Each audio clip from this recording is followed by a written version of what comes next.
Hi, this is Rachel Cipriano coming to you again for Magnificent Resilience. In our last video, we talked some about the importance of gratitude and positive relationships in any kind of discussion about how we can bounce back from challenging circumstances and how we can cope and transcend them in the midst of, a trial or adversity, etc. Today, I want to talk to you more in depth about the necessity of those positive relationships. As I said, it's the oxygen of resilience. And without those positive relationships, even on our best day, life can feel very empty without them. So how much more you can imagine how important they are when you're facing challenges such as job transition, divorce, a move, any number of circumstances can come into our lives, and they require resilience, that ability to snap back into place, just like I said, one giant rubber band. We have to be flexible. We have to persevere and endure through our challenges. And as I've discussed in the past, sometimes what we need is just that cognitive shift. That perspective and the way we think about that challenge can make all the difference in the world. And I thought it'd be fun to illustrate that necessity of a perspective shift from this very famous photo I'm sure you've all seen. If you look at it from one angle, you see a beautiful young woman, but from a different perspective, there's an old kind of haggard woman, as you can see. Look at it for a second, and because it can take a minute. But anyway, that's a good illustration. And just to lighten things up, just imagine, if you will, a baby. You know, how stressed out and they can start crying and fussing, and how quickly, if they get handed a toy, can their temperament and their emotions change. And while we don't exactly have the very primitive emotions of a baby, I just think those examples illustrate for ourselves, sometimes we need that healthy distraction. Sometimes we need that shift of perspective. And again, that's what positive relationships can bring into our lives. That even if we're going through a challenge, if we have that healthy support network, it makes a difference in our physical, emotional, mental, and spiritual health. There's just no doubt about it. And I remember when I was in college, we had to do a research proposal for our final project for psychology. And what I had hypothesized is that if you took HIV patients who, they did not have full-blown AIDS, they just simply tested positive for the virus, and you took the patients with the positive, healthy support, and a doctor who had great bedside manner and who was, kind of a slash between a doctor and a therapist or a cheerleader for them. And also gave them a placebo in addition to any medications. Just all those positive supports and encouragements could make a difference in how long their dormancy period of, they would stay in the virus portion as opposed to the full-blown AIDS. This was, a number of years ago. I think they have a lot of treatments now that helps people stay in that period anyway. Maybe it was my research, no, just kidding, that helped them get there. But anyway, it's just, when I did my literature review, it was just amazing the research I uncovered that supports the idea that through positive relationships, and again, just to reiterate, think of your family, the people you may live with, your extended family, friendships, support groups, places of worship, networking groups. Like I said in the last video, it's really endless the places we can go to build those positive relationships. And I understand that you may be a more introverted person. That can, be a very scary proposition to think about going and meeting new people, and it can feel very awkward. But let me assure you that it is well worth mustering your courage and your tenacity to push back those fears and form those relationships. What comes to my mind also is a very famous story about Albert Ellis, who founded rational emotive therapy and is considered one of the giants in the psychological field.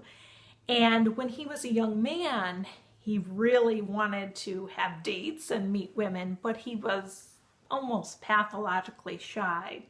But being a very determined person, he made a pledge to himself that he would go to this park every day and he would not leave until he had spoken to 50 to 100 women. And after he did this for 30 days, he overcame his fear and I think became quite the ladies' man because he had that confidence. One of the definitions of courage that I just love is courage is not the absence of fear. It's the acquired ability to move beyond fear. And I like that. The story with Ellis demonstrates how you can acquire the ability to become courageous, but it's a matter of making that decision, that very determined decision that you're going to go out and you're going to seek out those positive relationships. I also want to give you a word of caution that be very mindful of, what you would consider maybe more the toxic or negative relationships that you may encounter. These might exist at your workplace, even in your family. You may have a friend that isn't necessarily good for you, or even, somebody you're dating, etc. And I really encourage you to have the courage to, maybe you need to end some of those relationships, even in some cases if that's not possible or if that's not what you would feel right about doing, especially if you're in a marriage situation or something like that. You still have to set those boundaries and make sure that you get that positive time, those life-giving relationships, because I don't know about you, but I will just start feeling lighter inside and more buoyant when I'm around positive, encouraging people. Likewise, it can just feel like a cloak of heaviness when we're around people who may, kind of throw those passive-aggressive insults and, do any number of the other things that sometimes people who aren't happy with themselves inside kind of splatter onto other people. So just be very aware of that. A lot of what it takes to be resilient is conscious raising, making sure that you become far more aware of what's going on inside of you, being proactive to choose your relationships, your activities, etc. Very, very important. Unfortunately, many people go through life and they're almost automatons. They get up, they go about their day. There really isn't a whole lot of thinking. And I don't mean that as an insult, but I just encourage you to kind of take stock of that and realize, metacognition is very important. And that's an awareness of what we're thinking about. Thinking about what we're thinking about the choices we're making, thinking about who we're spending our time with. And, like I said, I remember somebody I knew, she was a leader of an organization I was a part of. And I would often say that it just felt like the room got brighter when she entered. The air got lighter. She just brought so much life and light. Anywhere she went, you just wanted to be around her. I encourage you to be that kind of person yourself. Cultivate that kind of other-centeredness, that kind of joy, and reaching out to others. But also be very mindful of being more around like-minded people. And that doesn't mean that we never want to reach out to people who, you know, they may be hurting.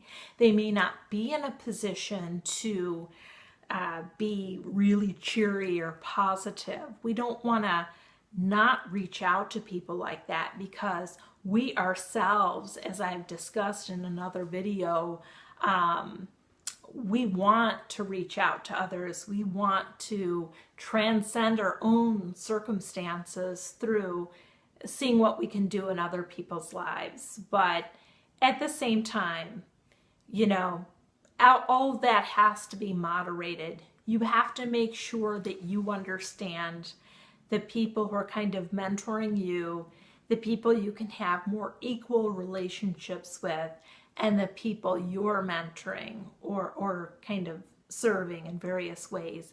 And it's important to have all three different type of relationships to really feel grounded and resilient inside. That doesn't mean it's always going to be that way, but, you know, again, be mindful of that. That's very important. And I'd just like to leave you with one more example that I think illustrates how easy it can be to switch our perspective. I'm going to show you a dog here. There he is. He's walking with his owner. He's being all obedient, but then a squirrel pops up and you know what I mean? His attention switches just like that.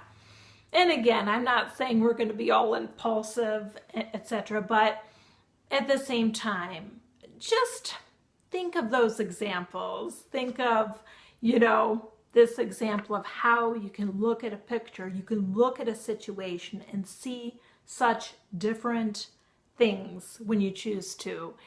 And, you know, your life, believe it or not, can be a joy in the midst of very difficult circumstances. And, you know, I've been there. I'm not saying that there aren't times that things are so intense, you know, you're just not in a position to be really cheery. But at the same time, when you learn these kinds of skills, when you develop those shifts in perspective and you make sure that you have those good supportive relationships, you can not only cope, but you can endure situations more easily than you can imagine. Not effortless, but it's amazing what we can do when we think and we're proactive and we understand what it takes to make a difference in our lives and to be more resilient. Again, this is Rachel Cipriano with Magnificent Resilience. It has just been a pleasure to discuss relationships with you today and their role in resilience. And I just encourage you, if this video has been a support to you, to share it with your support network. And I look forward to coming to you again.